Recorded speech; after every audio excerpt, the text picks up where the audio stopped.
Hello guys, looking at the problem we have today, the integral of sin square x dx. Solution. We already know that cos A plus B would give us cos A cos B minus sin A sin B. Therefore, cos 2a, which is a plus a, would give us cos a minus sin a, which implies that cos 2a would give us cos square a minus sin square a. So now back to the problem we have today. We have it that cos 2x is equal to cos square x minus sin square x. Let's call this equation 1.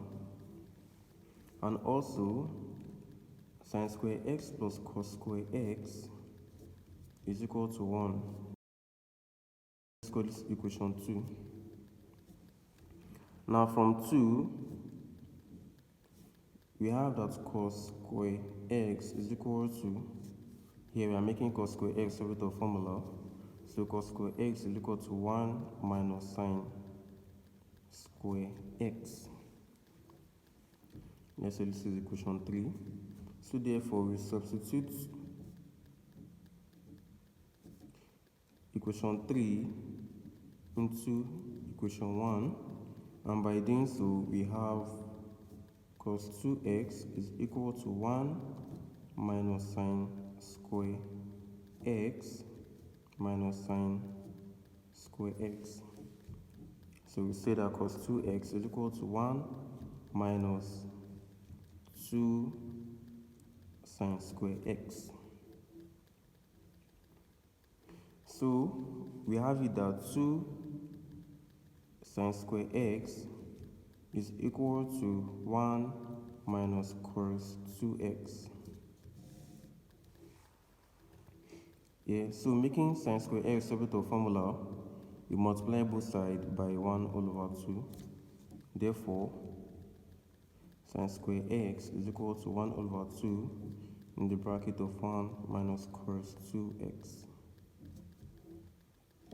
Now, it is now easy for us to substitute this particular problem now into this particular integral to get the solution.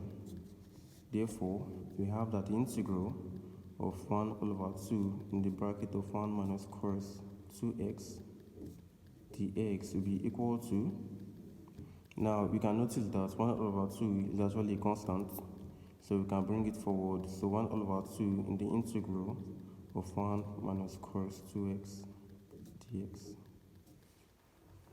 Now we have 1 over 2, right? So integrating 1 with respect to x, we have x, and then integrating cos 2x, we have sin 2x all over the derivative of 2x, which is 2, plus the constant. So by distributing 1 over 2, we have 1 over 2x minus 1 over 4 sin 2x plus the constant. If you are new to our channel, subscribe, hit the notification bell such that whenever I drop a new video, you will be notified.